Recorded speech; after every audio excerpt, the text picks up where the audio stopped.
Hi, I'm Dr. Singhania from Singhania Clinic, and I'm here to talk to you about child development. Child development occurs in the early years of the child's life and during the antenatal period. That means when the baby is in utero. So during pregnancy and the first 5 years of the child are very important because a lot of crucial development occurs at this time. And of course, it shapes the child's physical state, like the health, the height, the weight. It shapes or impacts the child's mental and psychological state as well. So a healthy development ensures that your child is able to get his or her social, emotional and educational needs, not just in childhood but even in adulthood. And it is known that stress experienced by pregnant women can affect their fetus as well as in early age, like toddlers and preschool. Toxic stress can damage the nervous system and the immune system, and in fact make the child more hyper responsive to stress. So child development is very important. Now, what are the factors which affect a healthy development? One is of course nutrition. Healthy nutrition is extremely important. So giving the child adequate proteins, calories, vitamins, minerals, is a well balanced diet is really important. But apart from that, avoiding things which the child is allergic to,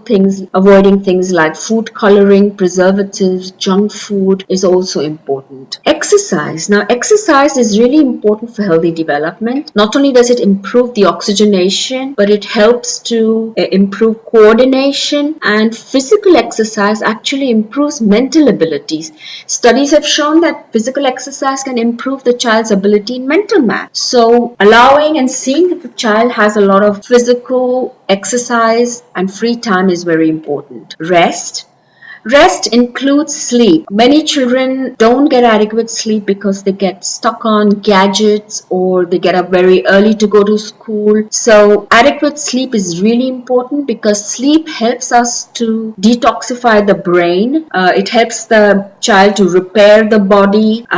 Growth hormones are produced. So adequate rest and sleep are really, really important for children's development. Verbal interaction. Talking to the child, not at the child, but discussing, talking, playing with the child improves the child's language and mental abilities. In fact, studies have shown when mothers or caregivers talk directly to their babies, by the time they're 7 years, their mental and verbal abilities are much better than in control groups. Positive reinforcement is important because a warm, loving atmosphere helps the child to feel good about themselves. As I talked earlier about stress, toxic stress, and how it can affect to cope with stress. The amygdala is part of the brain which hypertrophies if a child is exposed to toxic stress, and then later on in life they develop more problems like substance abuse and other mental issues. So positive reinforcement, participation in the child's activities, planned ignoring. Planned ignoring is a very important technique for minor problems. So because giving attention to any behavior will increase that behavior. So planned ignoring becomes a very important parenting technique. Of course, clear boundaries are important, and gentle parenting does not mean that you allow the child to do whatever he pleases, but the child needs to know what is right and what is wrong. But use of sarcasms, put downs and shouting unnecessary and can cause damage to the child. So how do we gauge a child's development? We look at the child's milestones. These are things which the child achieves, like taking the first step, smiling for the first time, waving by, the first word, or talking in sentences, being able to answer questions. These are all milestones. Even symbolic play like representational or dollhouse play, which is, mind you, important for both boys and girls, especially for learning language. So these are milestones. Most children follow a certain pace. So for example, walking walking can occur between 8 months to 14 months, and this both considered normal. But after 14 months, it is a delay. And of course, if a child is not pointing or waving by, say between